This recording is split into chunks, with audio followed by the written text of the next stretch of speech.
kami sampaikan acara seminar pada hari ini akan segera dimulai. Assalamualaikum warahmatullahi wabarakatuh.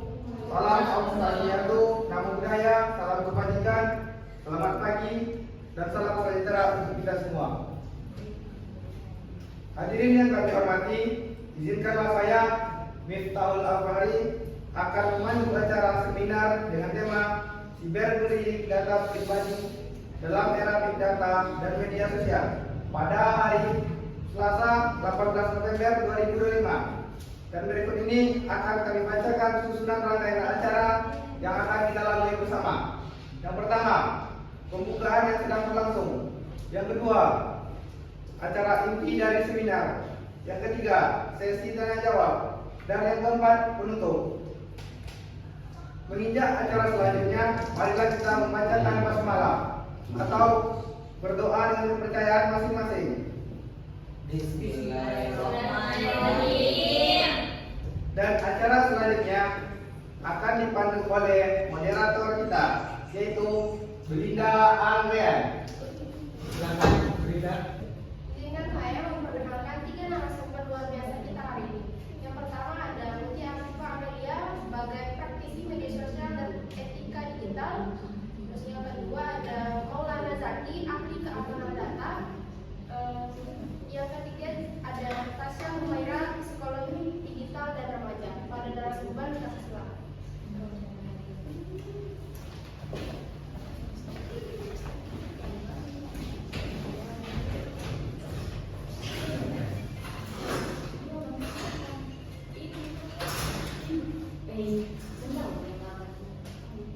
Baiklah, mari kita mulai diskusi hari ini.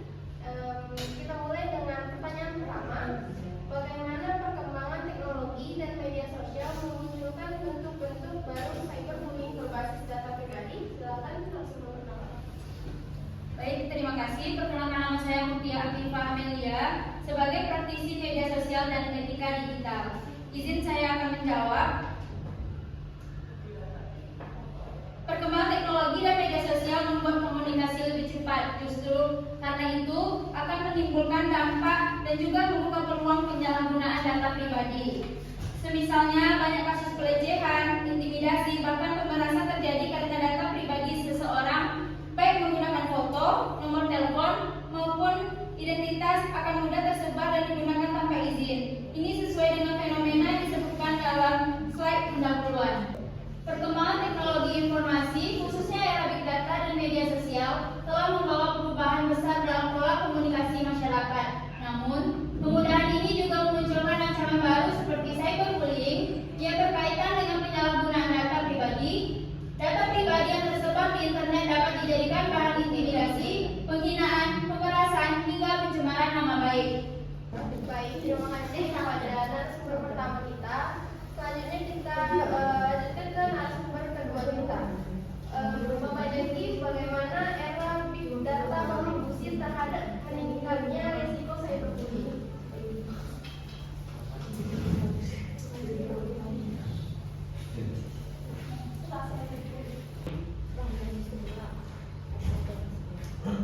Assalamualaikum warahmatullahi wabarakatuh. Baik, sebelumnya saya akan memperkenalkan diri terlebih dahulu. Nama saya Maulana Zaki sebagai ahli keamanan data. Baik, saya akan menanggapi tanya dari moderator. Bagaimana era Big Data berkontribusi terhadap meningkatnya risiko cyberbullying? Era Big Data ditandai oleh 3 hal. Yang pertama yaitu volume, yang kedua velocity, dan yang ketiga yaitu variety data. Yang artinya data pengguna sangat banyak, penyebarannya cepat, dan bentuk datanya sangat beragam. Ketika data pribadi masuk ke ekosistem Big Data, data itu dapat dengan mudah dianalisis, diambil dan dieksploitasi. Karena itu, cyberbullying berbasis data pribadi bisa menyebarkannya dalam hitungan menit. Baik, kepada Ibu Mutia, tolong jelaskan bentuk-bentuk cyberbullying terkait data pribadi.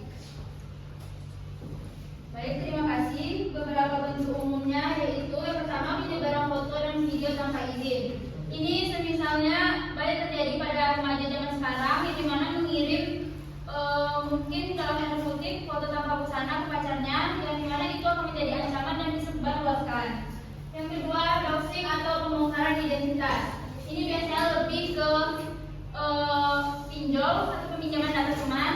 Yang ketiga, fitnah berbasis data pribadi. Ini juga sama, menggunakan foto kita, tetapi yang bikin orang lain lalu bisa bikin akun sosmed.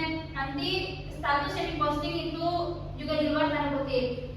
Yang terakhir, ancaman atau pemerasan dengan data sensitif. Baik, sekian. Baiklah, sekarang saya alihkan kepada Ibu Tasya. Apa dampak yang dialami korban cyberbullying berbasis data pribadi? Sebelumnya, perkenalkan nama saya Tasya sebagai psikolog data dan digital. Pertanyaan dari moderator, saya bisa menjawab seperti dampaknya. Pertama adalah tekanan psikologis, seperti adanya gangguan kecemasan pada diri korban. Yang kedua, adanya penyebaran informasi yang tidak benar atau tersebaran data diri korban. Ketiga, ancaman keselamatan karena identitas korban tersebar dan bahkan bisa berlanjut pada kejiwaan. Perkenalkan, nama saya Tasya Humaira sebagai psikolog digital dan remaja. Menjawab pertanyaan dari moderator, dampaknya juga sangat serius seperti tekanan psikologi dan stres pada korban, hilangnya reputasi akibat penyebaran informasi yang tidak benar, ancaman keselamatan pada korban bahkan bisa berlanjut pada tindak pidana karena data di internet sulit dihapus sehingga efeknya bisa dalam jangka panjang. Begitu menurut saya. Baik, kita ucapkan terima kasih kepada Ibu Tasya. Selanjutnya kita tanya kembali kepada Bapak Zaki.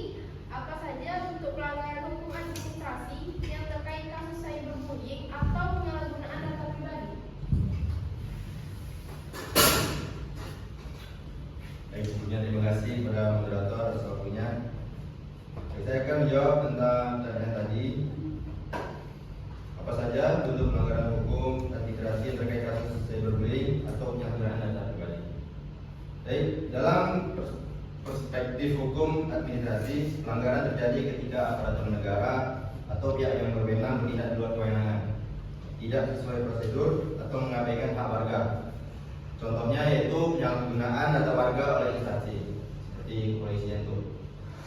Kemudian keputusan yang tidak adil atau tidak transparan, dan kegagalan pemerintah melindungi data pribadi dalam sistem layanan publik. Ini termasuk maladministrasi sebagai mana disampaikan pada aspek pelanggaran hukum administrasi. Baik, terima kasih. Sampai. Baik, terima kasih Bapak Zaki. Sekarang kepada Ibu Tasya kita tanya kembali, apa saja dasar hukum di Indonesia yang melindungi masyarakat dari cyberbullying berbasis data pribadi? Di Indonesia sendiri sudah pasti ada 3 hukum yang cukup jelas. Yang pertama hukum ITE untuk penyebaran nama baik dan ancaman, KUHP untuk tindak pidana, dan hukum pelindungan data pribadi yang mengatur hak pemilik data masing-masing dalam masyarakat Indonesia.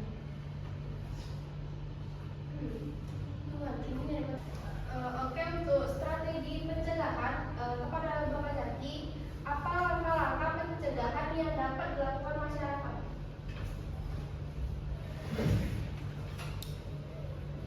Oke, langsung saja.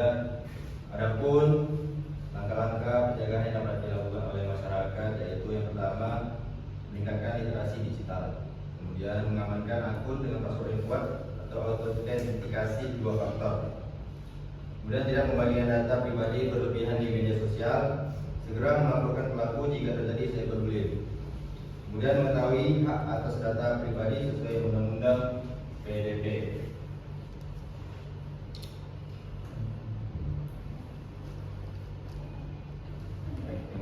Baiklah, sebelumnya kita ucapkan terima kasih pada narasumber luar biasa kita hari ini.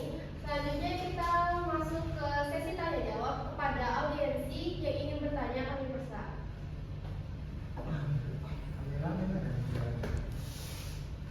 Ingin bertanya? Perkenalkan, saya Sandra Rita Ansari dari Prodi Manajemen Fakultas Ekonomi dan Bisnis.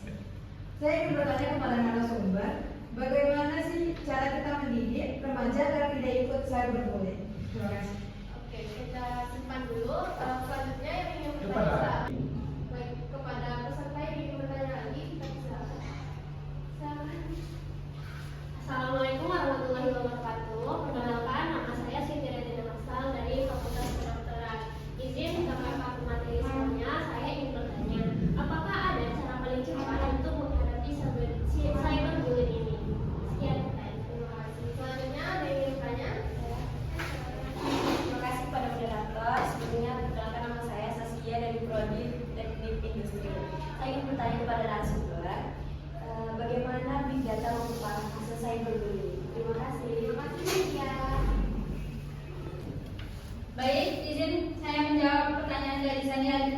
bagaimana mendidik remaja agar tidak ikut cyberbullying, yaitu yang pertama dengan membangun empati dan literasi emosional, yang kedua dengan mengajarkan etika digital, yang ketiga tumbuhkan keberanian untuk tidak ikut arus, yang keempat bangun komunikasi terbuka di rumah, dan yang terakhir ajarkan manajemen konflik dan kontrol impuls.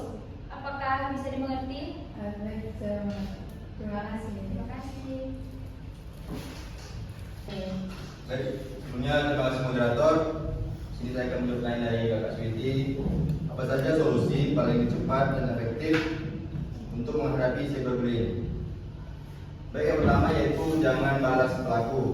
Karena jika kita membalas, itu hanya membuat situasi makin buruk. Maka diam adalah langkah paling efektif untuk mencegah eskalasi. Yang kedua yaitu simpan bukti berupa screenshot maupun rekam layar. Karena dokumentasi pesan komentar profil pelaku penting untuk melaporkan ke sekolah dan melaporkan ke pihak yang berwajib. Kemudian yang ketiga yaitu blokir pelaku. Dan yang keempat yaitu melaporkan pelaku ke platform maupun aplikasi-aplikasi seperti Instagram, WhatsApp, TikTok maupun Facebook. Baik, yang terakhir yaitu bicara dengan orang yang dipercaya. Karena ini penting secara emosional, seperti mengajak ngobrol teman dekat, orang tua, guru maupun kakak kelas seperti di sekolah. Baik, terima kasih. Untuk pertanyaan yang ketiga, silakan dibaca di bawah. Pengalaman saya sebagai psikolog digital, dari pertanyaan bagaimana data bisa memperparah kasus cyberbullying itu, jawaban singkatnya big data itu bisa memperparah karena algoritmanya dapat mengumpulkan jejak dan memperkuat konten provokatif dan dapat mempercepat penyebaran sehingga pelecehan bisa meluas secara cepat dan memicu emosi yang menciptakan ruang dilema toksik, membuat cyberbullying lebih cepat tersebar di media sosial.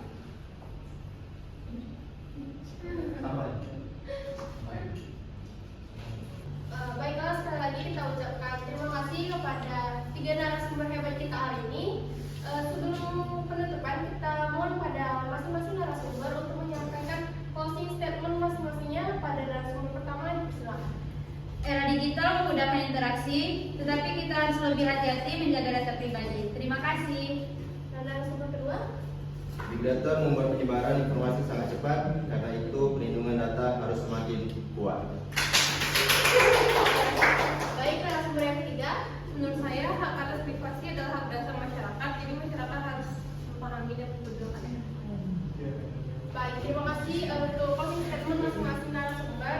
Izinkan saya menyampaikan kesimpulan. Cyberbullying berbasis data pribadi adalah ancaman serius yang merusak mental, reputasi, hingga keselamatan korban. Dengan literasi digital, perlindungan hukum, serta kesadaran akan privasi data, kita dapat menciptakan ruang digital yang lebih aman. Terima kasih atas perhatiannya pada para audiensi hari ini. Sekian, apabila ada kesalahan, saya mohon maaf. Wassalamualaikum warahmatullahi wabarakatuh. Saya kembalikan ke MC. Iya, nanti direkam. Baik, selanjutnya saya serahkan ke MC. Demikianlah rangkaian acara seminar ini, semoga ilmu dan dapat bermanfaat untuk kita semua. Hadirin yang kami hormati, acara terakhir yang ditutup, marilah kita tutup acara pada hari ini dengan doa yang sesuai dengan agama masing-masing. Berdoa silakan. Berdoa cukup. Saya Miftahul Alfahri selaku pembawa acara mewakili panitia yang bertugas mengucapkan terima kasih dan mohon maaf apabila pelaksanaan seminar ini masih terdapat banyak kekurangan. Ke Surabaya saya dekat. Sampai jumpa di lain kesempatan. Assalamualaikum warahmatullahi wabarakatuh.